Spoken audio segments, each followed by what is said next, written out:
ఒకరోజు బాగా అశాంతి వచ్చింది.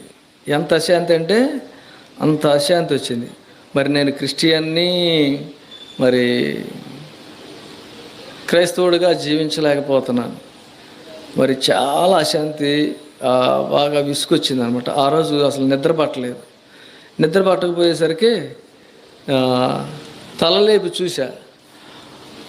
చూస్తే కిటికీలో చెప్పన సఖ్యము మహిమాయుక్తమైన సంతోషము, చిన్నది రూపాయి పుస్తకం, భక్సింగ్ గారిది. అది చదివా. దేవుని కృపను బట్టి మీ మధ్య నా సాక్ష్యాన్ని పంచుకుంటున్నందుకు దేవునికి వందనాలు, స్తుతులు, స్తోత్రాలు చెల్లించుకుంటున్నాను. నేను క్రైస్తవ కుటుంబం నుంచే వచ్చాను. మామూలు నామకార్థ క్రైస్తవ కుటుంబం కాకుండా మరి హెబ్రోన్ సహవాసంలోనే ఎంతో భయభక్తులు గల కుటుంబం నుంచి వచ్చాను. కానీ నాదంతా చాలా పాప జీవితం. గత కాలం అంతా రక్షణ పొందకముందు ఎంతో భయంకరమైన జీవితం. మా నాన్న మరి స్వగ్రామం, మా నాన్నది వల్లభాపురం, మా అమ్మది మంగళగిరి. మా అమ్మది మంగళగిరి అయితే మా నాన్నకి మున్నంగిలో జాబ్ వచ్చింది.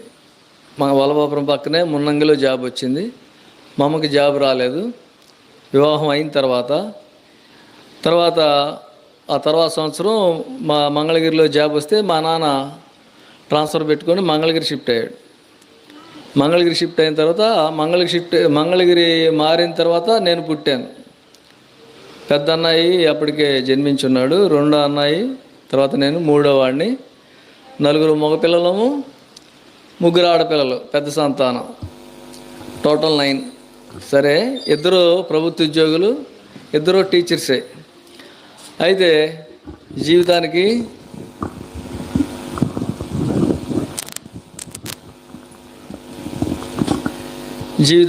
ఏ లోటు లేదు.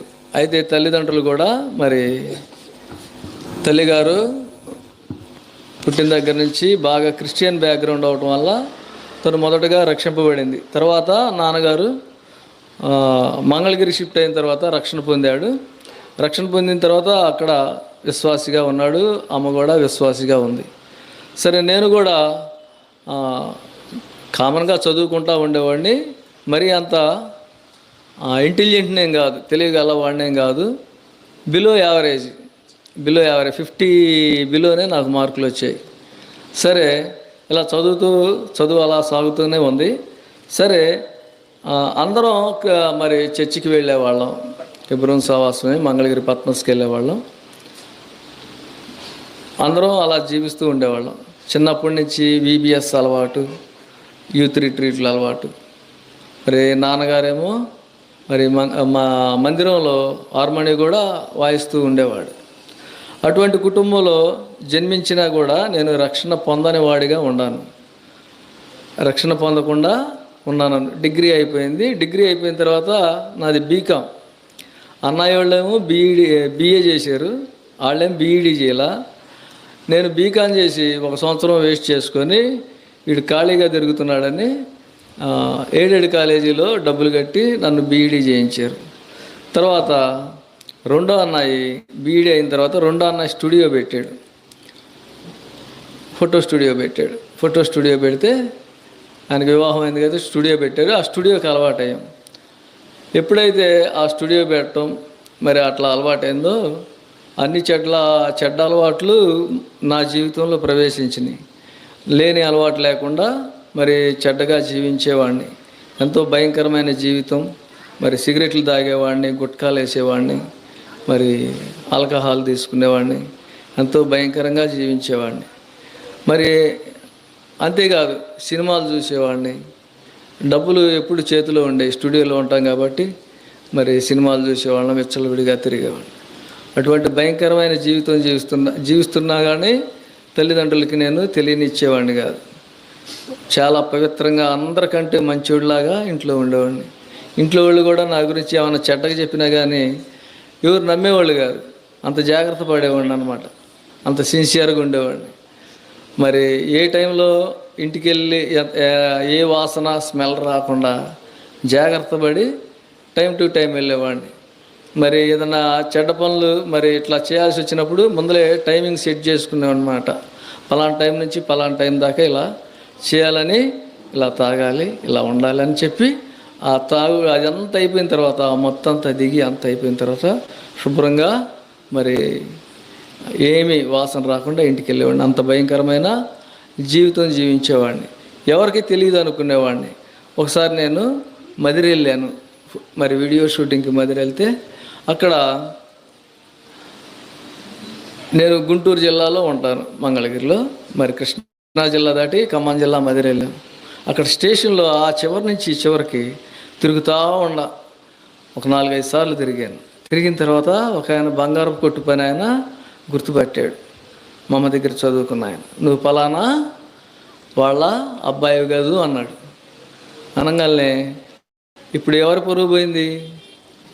మా తల్లిదండ్రుల పరువే, మా అమ్మ పరువే, మా తల్లిగారి పరువు పోయింది.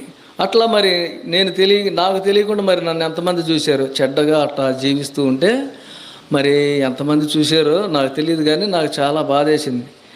బాధేసినా కానీ ఆ పాపపు జీవితం మానలేదు, అట్లానే జీవిస్తూ జీవించినా కానీ నాకు ఒక కోరిక ఉంది. ఏంటంటే ఎప్పటికైనా కానీ బ్యాంక్ జాబ్ కొట్టాలని. ఇప్పుడేమో IRSB ఏదో అంటున్నారు కదా, ఇంతకుముందేమో BSRB అనేవాళ్ళు, బ్యాంకింగ్ సర్వీస్ రిక్రూట్మెంట్. అది 4 times 5 times రాశా, 4-5 సార్లు గుంటూరులో ఉండి కోచింగ్ తీసుకొని రాశాను. రాస్తే రాలా. 2 సార్లు RRB రాశాను, రాలేదు. సరే మా ఇంటి దగ్గర ఒక ఆయన అన్నాడు, నాకు ఒక టెస్ట్ పెట్టాడు. టెస్ట్ పెట్టి, లోకా నువ్వు బ్యాంకు జాబ్ కొట్టలేవు, ఫాస్ట్గా చేయలేకపోతున్నావు లెక్కలు, నువ్వు BEd చేసావు కదా, మరి టీచర్ జాబ్ బాగా ట్రై చేయి అని చెప్పాడు అనమాట. అంటే ఇక నాకు టీచర్ జాబ్ అంటే అసలు ఇష్టం లేదు. ఇష్టం లేక నేనేమి మాట్లాడలేదు. అట్లానే మరి తిరుగుతానే ఉన్నాను, రాస్తానే ఉన్నాను. అయితే జేబులో మరి ఆ స్టూడియోలో పనిచేయటం కానీ ఎప్పుడు డబ్బులు ఉండటం వల్ల మరి ఈ కాంపిటేటివ్ ఎగ్జామ్స్ మరి నిర్లక్ష్యంగా ప్రిపేర్ అయ్యేవాడిని. ఎట్లా పడితే అట్లా ప్రిపేర్ అయ్యేవాడిని, సరిగ్గా కంటిన్యూగా ప్రిపేర్ అయ్యేవాడిని కాదు. అందువలన నాకు జాబ్ రాలేదు. జాబ్ రాబోయేసరికి ఒకసారి లాసెట్ ఎంట్రన్స్ రాశా. లాసెట్ ఎంట్రన్స్ రాస్తే ర్యాంక్ వచ్చింది. ఆంధ్ర యూనివర్సిటీలో ఫస్ట్ ఇయర్ జాయిన్ అయ్యా. ఆ ఫస్ట్ ఇయర్ మొత్తం తిరిగాను, ఏమి చదవకుండా తిరిగాను. సెకండ్ ఇయర్ కూడా తిరిగి ఇక ఇంటికి వచ్చాను. మరి ఏమి సబ్జెక్టులేమో కంప్లీట్ కాలేదు, ఇంటికి వచ్చేసాను. ఇంటికి వచ్చిన తర్వాత ఇక వీడు ఇట్లానే తిరుగుతున్నాడని నాకు పెళ్లి చేయాలనుకున్నారు. పెళ్లి చేయాలనుకుంటే నాకు పెళ్ళి ఇష్టం లేదు. ఇక నాకు ఎటుగుడి జాబ్ రాదు, ఎవరిని పోషించలేను, కాబట్టి పెళ్ళి అనవసరం అనుకుని ఒక కండిషన్ పెట్టా. నేను BEd చేశాను కదా, మరి BEd చదివిన అమ్మాయి ఎవరన్నా ఉంటే చేయండి, చేసుకుంటాను అని చెప్పాను అన్నమాట. సరే వాళ్ళు తిరిగారు BEd అమ్మాయి కోసం. తిరిగి చివరాఖరికి ఇప్పుడు చేసుకున్న నిర్మలాను నాకు చూసి చేశారనమాట. సరే చేసిన తర్వాత అప్పటి నుంచి కొంచెం క్రమశిక్షణగా జీవించాను. కానీ మా తల్లిదండ్రులు చిన్నప్పటి నుంచి అదే సర్టిఫికెట్లో మరి క్రిస్టియన్ అని పెడతాం వల్ల అదొక గొప్పతనంగా ఫీల్ అయ్యేవాడిని. ఎప్పుడు ఎవరన్నా ఖాళీగా ఉండవని నన్ను ఏమన్నా హేళనగా అంటే వాళ్ళకి ఎదురనేవాడిని. అవుతుంది, నీకు రిజర్వేషన్ ఉంది, SC రిజర్వేషను, నీకు జాబ్ వచ్చింది, నాది BCC 1%ఏనాయా, అందుకే రాలేదు అంటూ ఉండేవాడిని. ఇట్లానే ఒక ఆయన కస్టమ్స్లో జాబ్ చేస్తూ ఉంటాడు. ఆయనతో కూడా అట్లానే అన్నా. ఆయన నన్ను అడిగితే నేను అట్లానే అన్నా, నేను నీకంటే మీరైతే నాది BCC అన్నా, నాకు కష్టం రావటం, మీదైతే SC కదా, మరి ఎట్టయినా ఉద్యోగం వచ్చింది అనగానే ఆయన ఒక వర్డింగ్ వాడాడు, if you a Christian be a Christian అన్నాడు. నువ్వు క్రైస్తవుడు అయితే క్రైస్తవుడుగా జీవించు, అప్పుడు దేవుడు నిన్ను దీవిస్తాడు అని చెప్పాడనమాట. నాకు భలే బాధేసింది. అప్పుడు చాలా బాధేసింది. సరే, ఏదేమైనా కానీ ఉద్యోగం రాలేదు కాబట్టి ఆ విధంగానే ప్రైవేట్ జాబ్ చేస్తూ జీవిస్తూ ఉండా. మరి వివాహం అయిన తర్వాత ప్రైవేట్ జాబ్స్ చేయటానికి మరి నిర్మల వాళ్ళ అక్క వాళ్ళ ఇంటికి వచ్చామన్నమాట. తెనాలి వాళ్ళ ఇల్లు ఖాళీగా ఉంది. అక్కడికి వచ్చిన తర్వాత చాలా రకాల ప్రైవేట్ ఉద్యోగాలు చేశా. సర్జికల్ రిప్రజెంటేటివ్గా చేశా కొన్నాళ్ళు మరి ప్రైవేట్గా వేరే వాళ్ళ కింద మరి ఫోటోగ్రాఫర్గా, వీడియోగ్రాఫర్గా చేశా. కొన్నాళ్ళు మరి అదేమంటారు లాంగ్ టూర్లు కూడా ఏదో ఒకటి చేస్తూ ఉండేవాడిని. కొన్నాళ్ళు ట్యూషన్స్ చెప్పా ఎస్సీ హాస్టల్లో. అలా చెప్తూ ఉంటానే మరి ఒకరోజు బాగా అశాంతి వచ్చింది. ఎంత అశాంతి అంటే అంత అశాంతి వచ్చింది. మరి నేను క్రిస్టియన్ని మరి క్రైస్తవుడిగా జీవించలేకపోతున్నాను. మరి చాలా అశాంతి, బాగా విసుకొచ్చింది అనమాట. ఆ రోజు అసలు నిద్ర పట్టకపోయేసరికి తలలేపి చూస్తే కిటికీలో చెప్పన సఖ్యము మహిమాయుక్తమైన సంతోషము, చిన్నది రూపాయి పుస్తకం భక్సింగ్ గారిది, అది చదివినప్పుడు నేను వెంటనే మంచం దిగి మరి మోకరించి ప్రార్థన చేశా. దేవా, నేను ఇంతకాలం క్రైస్తవుడిగా ఉండి నామకార్థంగా జీవించాను. దయతో ప్రేమతో నా పాపాలు క్షమించాయా, ఇక నుంచి పరిశుద్ధంగా జీవిస్తాను అని ప్రార్థన చేసినప్పుడు దేవుడు నా పాపాలు క్షమించాడు. అప్పుడు మంగళగిరిలో వివాహం అయిన తర్వాత ఎప్పుడైతే నేను పాప క్షమాపణ పొందానో ఆ 2 నెలలకే జనవరి 26న మరి బాప్తిస్మ కార్యక్రమాలు ఉన్నాయి. అప్పటికి తెనాల్లోనే ఉంటున్నాను, కానీ స్వగ్రామంలో సొంత ఊరిలో సాక్ష్యం కావాలి కాబట్టి ఎంతమంది ఎగతాళి చేసినా, ఎంతమంది నవ్వినా, తల్లిదండ్రులు హేళన చేసినా మంగళగిరి వెళ్ళి మంగళగిరిలోనే బాప్తిస్మం తీసుకున్నా. ఎందుకంటే మనం ఉన్న చోటే మనకు సాక్ష్యం కావాలి. ఎక్కడైతే చెడ్డగా తిరిగామో అక్కడే మన జీవితం చూడాలని ఒక దృఢ సంకల్పం అంటారు, దృఢ నిశ్చయం అంటారు, ఏమో కానీ అట్టి మొండితనం వచ్చేసింది నాకు. ఇక మరి ఏదేమైనా కానీ నన్ను సిగ్గుపరిచినా, నవ్వినా, ఏం చేసినా కానీ నేను అక్కడే తీసుకోవాలనుకున్నాను. మరి ఎంతమంది నవ్వినా, ఏం చేసినా కానీ మా నాన్న కూడా నవ్వాడు బాప్తిస్మం తీసుకుంటానంటే చివరికి. అయినా కానీ నేను మంగళగిరిలోనే బాప్తిస్మం తీసుకున్నాను. మరి అట్లాంటి చెడ్డ సాక్ష్యంగా అలా ఉండనమాట. నేను మందిరానికి వెళ్ళాలంటే ఏం చేసేవాడిని అంటే, చిన్న బైబిల్ ఉంటుంది కదా, చిన్న బైబిల్ సైడ్ జేబులో, ప్యాంట్ జేబులో పెట్టుకొని వెళ్ళేవాడిని. అంటే దేవుడు అంటే అంత సిగ్గుపడేవాడిని అనమాట. అది ఎప్పుడు వెళ్ళేవాడిని, పాటలు అయిపోయి ఆరాధన వర్తమానం స్టార్ట్ చేసి, మరి ఆరాధన వర్తమానం స్టార్ట్ చేసేటప్పుడు ప్రార్థన చేస్తారు కదా, అప్పుడు వెళ్ళి కూర్చునేవాడిని. బయట నిలబడి కరెక్ట్గా ఆరాధన ప్రార్థన అప్పుడు గబగబ వెళ్ళి ఒక గోడ పక్కనే సాటుకు కూర్చునేవాడిని అనమాట. టకటక బైబిల్ తీసి కూర్చునేవాడిని. మళ్ళీ చందా వేసి అందరూ లైన్లో తిరుగుతూ వస్తూ ఉంటారు కదా, లాస్ట్ ప్రార్థన అవ్వకుండా గబగబా వచ్చేసేవాడిని అనమాట. ఎందుకు ఇట్లా వెళ్ళి వచ్చేవాడిని అంటే, మమ్మోళ్ళు చర్చికి రాలేదంటే ఊరుకునేవాళ్ళు కాదు, వచ్చేవా రాలేదని అడుగుతూ ఉండేవాళ్ళు. అందుకనే మరి నేను అట్లా చేసేవాడిని. మరి రక్షణ పొందిన తర్వాత నేను ఇప్పుడు బస్సులోనైనా కానీ కూర్చొని బైబిల్ చదవగలను ఖాళీగా ఉంటే. అంత ధైర్యం ఇచ్చాడు నాకు దేవుడు. ఏదన్నా పని మీద వెళ్తున్నా కానీ బ్యాగులో బైబిల్ పెట్టుకొని వెళ్ళే అంత ధైర్యం ఇచ్చాడు దేవుడు నాకు. ఆ దేవుడి నామమును బట్టి సిగ్గుపడని స్థితి కూడా ఇచ్చాడు నాకు. బయట నిలబడి సువార్త చెప్పడం అంటే, బైబిల్ పట్టుకొని నిలబడటం అంటే ఎంతో ఇష్టం. ఎందుకో తెలుసా, ఒకనాడు అయ్యే మనకి దీవెనలు. దేవుని నామమును బట్టి సిగ్గుపడని తత్వమే మనకి దీవెనలు అనమాట. అది నాకు ఇష్టం. ఒకప్పుడు నేను రక్షణ పొందకముందు ఏ విధంగా సిగ్గుపడ్డానో దేవుడు అది నాకు గుర్తు చేస్తూ ఉండేవాడు. అప్పుడు అట్లా సిగ్గుపడ్డావు కదా, ఇప్పుడు సిగ్గుపడొద్దు, దేవుడి నామాన్ని బట్టి సిగ్గుపడ మాకు, నా నామాన్ని బట్టి నువ్వు ఘనముగా ఉండు, నా నామాన్ని ఘనపరచు అని దేవుడు నన్ను ఎన్నోసార్లు హెచ్చరించాడు.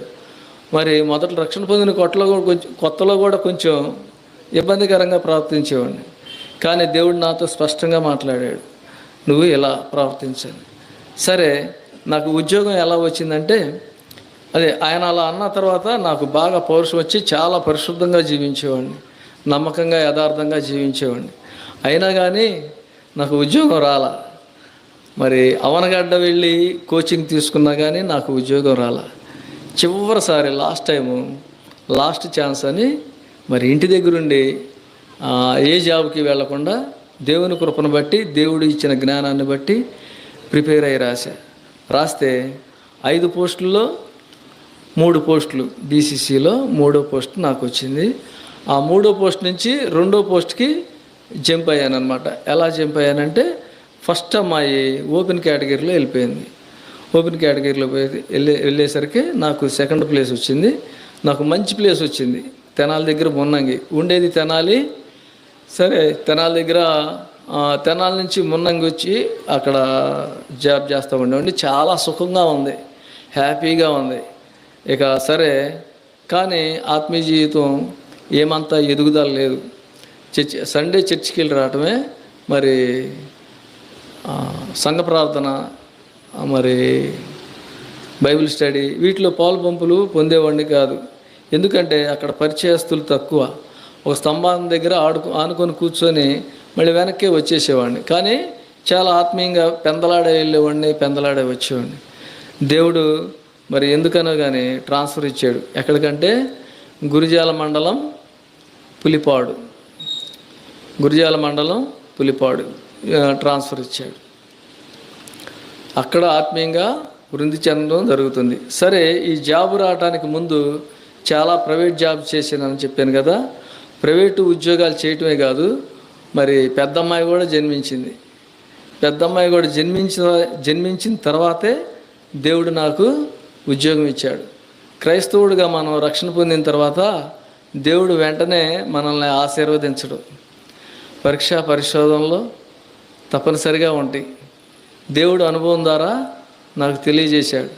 ఎన్నో మార్లు దేవుణ్ణి విసిగించాను. రక్షణ పొందినా కూడా, నేను రక్షణ పొందాను కదా, నన్ను ఎందుకు దీవించు అని దేవుణ్ణి ఒక్కొక్కసారి ఎదురు ప్రశ్న వేసేవాడిని. అయితే దేవుడు తన వాక్యం ద్వారా మాట్లాడేవాడు అనమాట. నువ్వు సరిగ్గా మరి ఇట్లా మరి యథార్థంగా పరిశుద్ధంగా మందిరానికి వస్తున్నావు, కానీ మరి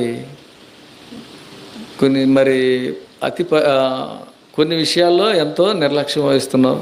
ప్రార్థనా జీవితంలో కానీ, బైబిల్ చదువుకోవటంలో కానీ మరి ఎంతో నిర్లక్ష్యం వహిస్తున్నావు.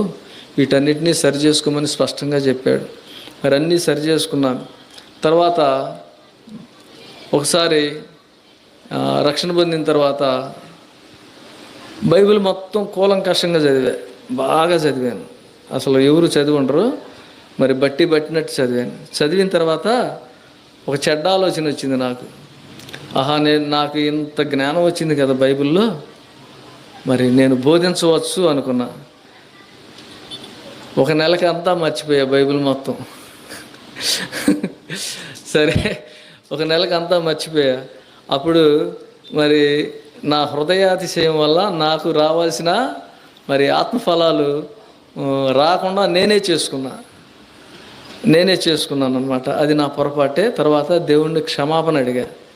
దేవా, నన్ను క్షమించు, హృదయంలో అతిశయించాను, ఇది వాస్తవమే, నిజమే, బైబిల్ చాలా కూలంకషంగా నేను చదివాను, చాలా ఆకలింపు చేసుకున్నాను, కానీ అది నా సొంత జ్ఞానం, మానవ జ్ఞానం అని అప్పుడు నాకు తెలిసింది. అప్పటి నుంచి ప్రార్థనా జీవితం మరి ఎడతెగక ప్రార్థన చేయటం వల్ల, దేవుని కృప వల్ల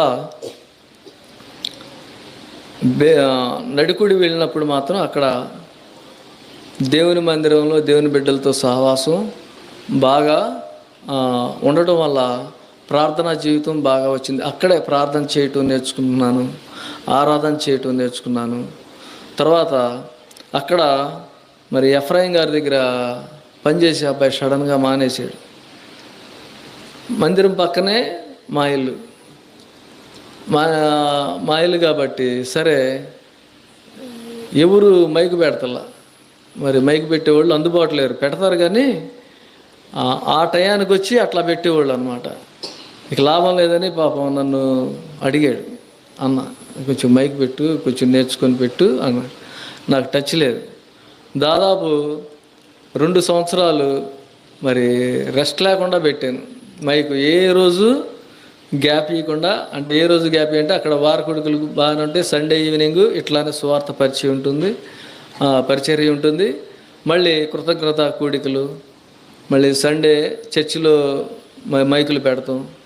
చాలా ఫాస్ట్గా పెట్టి టకటక మరి 500 క్యాండిల్ బల్బులు ఇవి కాకుండా వాళ్ళు అడ్డ బల్బులు ఉంటాయి కదా, అవి టకటక యాప చెట్లు గట్టివాడిని ఎక్కి టకటక మళ్ళీ మైకు బిగించి చకచక మరి వెంటనే సెట్ చేసేవాడు అనమాట. దేవుడు అంత శక్తిని ఇచ్చాడనమాట ఆ టైంలో.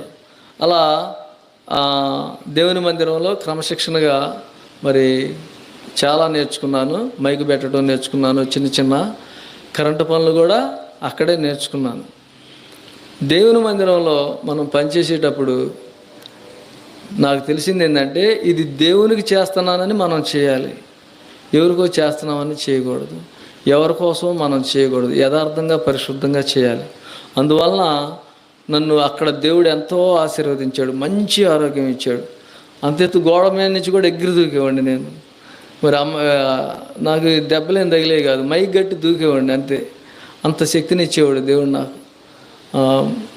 దేవుని మందిరంలో పనిచేసేటప్పుడు అంత యాక్టివ్గా ఉండేవాడిని. ఇక్కడికి వచ్చిన తర్వాత మరి నేను వాక్య పరిచయం నేర్చుకున్నాను. నాకు డానియల్ అన్న బాగా ప్రోత్సహించాడు. చెప్పకపోతే ఎట్లా మరి టీచర్వి, మరి ఎంతోమంది పిల్లలకి ఇలా చెప్తూ ఉంటావు కదా, మరి బాగా చదువుకొని ప్రిపేర్ అయ్యి ప్రార్థనాపూర్వకంగా ప్రిపేర్ అయ్యి చెప్పు, దేవుడు అంతే మరి చెప్తాడు, నీకు జ్ఞానం ఇస్తాడని చెప్పి అట్లా అలవాటు చేశాడు. మరి ఆ నడిగుడిలో ఉన్నప్పుడు మాత్రం ఇక్కడి నుంచి వచ్చిన జోసెఫ్ అన్న డైరెక్ట్గా నన్ను రెంటచింతలు వెళ్ళమన్నాడు ఫోన్ చేసి. అన్నా నేను ఇంతవరకు చెప్పలేదు అంటే నవ్వాడు. చెప్పడం అలవాటు చేసుకోవాలంటే నాకు సిగ్గనా, నేను ఎప్పుడు చెప్పలేదు, నేను చెప్పటం నాకు ఇష్టం లేదు అని అన్నాను అనమాట. అన్న తర్వాత అప్పటి నుంచి అన్న నాకు పరిచర్య ఎప్పుడు ఇవ్వలేదు. అయినా కానీ అప్పుడప్పుడు చెబుతూ ఉంటాడు, కొంచెం ప్రిపేర్ అవ్వు, ఇలా వెళ్ళు అనేవాడు, కానీ వెళ్ళేవాడిని కాదు. ఒకసారి బలవంతంగా ఐజీ అన్న పంపించాడు శ్రీనగర్. అట్లా 2-3 సార్లు చెప్పడం జరిగింది. కానీ బాగా ఆకలింపుగా పరిశుద్ధంగా ఆత్మీయంగా ఇక్కడికి వచ్చిన తర్వాత వాక్యం, దేవుని ఆరాధన వర్తమానం చెప్పటం దేవుని కృప వల్ల దేవుడు నాకు అట్టి కృపనిచ్చాడు. అందుని బట్టి స్తుతులు స్తోత్రాలు. ఆ నడికుల్లో ఉన్నప్పుడే మరి ఇంకా మాకు పిల్లలు పుట్టరు అనుకున్నా నేను. ఒక అమ్మాయి పుట్టింది కదా, అప్పటికే ఏజ్ బార్ అయిపోయింది, ఇంకా పుట్టలే అనుకున్నా. మరి దేవుని మందిరంలో పరిచర్య చేయటాన్ని బట్టి దేన్ని బట్టి అయినా మళ్ళీ అనుకోకుండా బ్లెస్సీ పుట్టింది, 2వ అమ్మాయి, 7 సంవత్సరాల గ్యాప్. అది మేము అనుకోవాలి అసలు, అట్లా పుడుతుందని కూడా మేము అనుకోలేదు. అటు దేవుని ఇచ్చాడు. మరి ఒక్కళ్ళే అయితే మళ్ళీ కళ్ళలో ఒత్తులు పెట్టుకొని మళ్ళీ ఆ ఒక్కళ్ళని ఉండాల్సి వచ్చేదేమో. మరి 2వ అమ్మాయిని కూడా ఇచ్చడం వల్ల కొంచెం బర్డెన్ తగ్గింది. ఇద్దరిని పెంచడం వల్ల దేవుడు కొన్ని ఆలోచనలు, కొన్ని పరిశుద్ధమైన తలంపులు మాకు ఇచ్చాడు కుటుంబానికి. మరి ఆత్మీయంగా కూడా భౌతికంగా కూడా దేవుడు ఆశీర్వదించాడు. తల్లిదండ్రులు చేసిన సేవను బట్టిని కానీ ఎందు నిమిత్తం అయినా కానీ మంగళగిరిలో దేవుడు భౌతికంగా కూడా మరి దీవించాడు. అది ఎంతైనా దేవుని కృప, తల్లిదండ్రుల ప్రార్థన.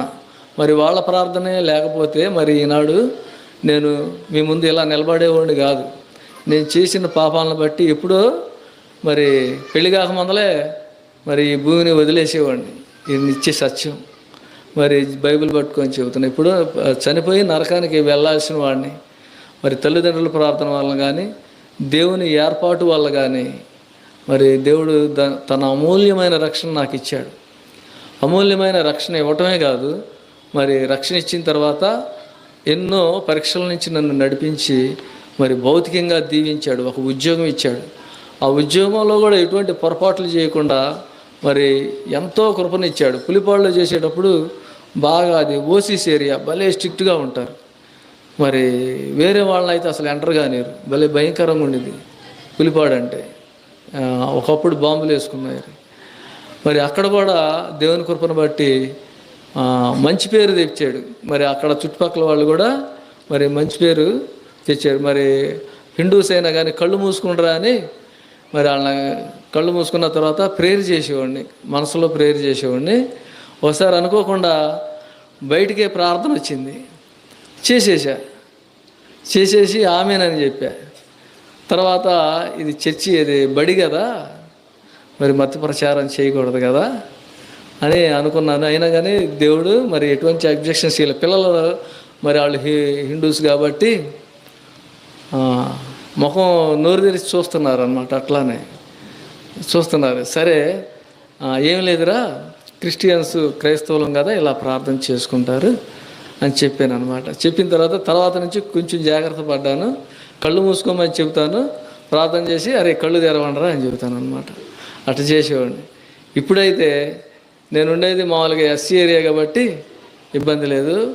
ఆ పిల్లలను కూడా అడుగుతా, అరే ఉదయం ప్రేయర్ చేసుకున్నారా, సాయంత్రం ప్రేయర్ చేసుకున్నారా, ఉదయం చదువుకున్నారా, సాయంత్రం చదువుకున్నారని ధైర్యంగా అడుగుతా. ఎందుకంటే అది క్రిస్టియన్ ఏరియా, ఇక భయం లేదు. దేవుని సువార్త కూడా ఆ రకంగా నా ద్వారా అక్కడ విస్తరించబడుతున్నందుకు దేవునికి వందనాలు, స్తుతులు, స్తోత్రాలు చెల్లించుకుంటున్నాను. అదేవిధంగా మరి పాత సాక్ష్యం చాలాసేపు చెప్పొచ్చు, కానీ అదే హైలైట్ అయ్యేది. అట్లా చేయడం నాకు ఇష్టం లేదు. ఎందుకంటే పాప జీవితం ఎక్కువగా వివరించకూడదు, కొత్త జీవితమే ఎక్కువగా వివరించాలి, అది నా ఆశ.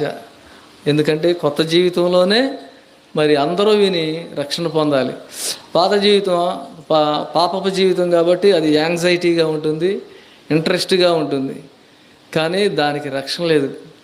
అందుకే నేను చాలా చెప్పదలుచుకోవాలి, ఎంతో పాప జీవితం. అందుకే నేను ఒక్క మాటలో చెప్పాను, నా పాపం వల్ల నేను ఎప్పుడో చనిపోవాల్సిన వాడిని, ఎప్పుడో చనిపోయి నరకానికి వెళ్ళవలసిన వాడిని.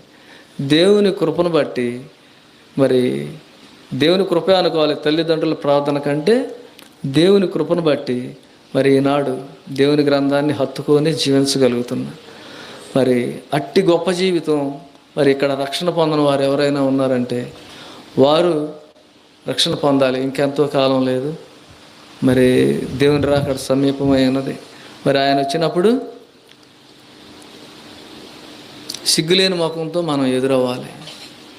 ఇక్కడ ఎంతకాలం ఉంటాం, ఉంటే అధిక బలం ఉంటే 80 సంవత్సరాలు, మరి ఆరోగ్యంగా బతికితే 60 సంవత్సరాలు. మరి పరలోక రాజ్యం యుగాయుగములు. అట్టి యుగాయుగముల రాజ్యంలో నాకు దేవుడు పాలిచ్చాడు, స్వాస్థ్యం ఇచ్చాడు. అందును బట్టి దేవుణ్ణి మహిమపరుస్తున్నాను, ఘనపరుస్తున్నాను. మరి సాక్ష్యం ద్వారా మరి ఎవరికైతే రక్షణ లేదు వారు రక్షణ పొందాలని మనసారా మరి కోరుకుంటున్నాను. దేవుడు ఈ కొద్ది సాక్ష్యాన్ని దీవించునుగాక. ఆమేన్.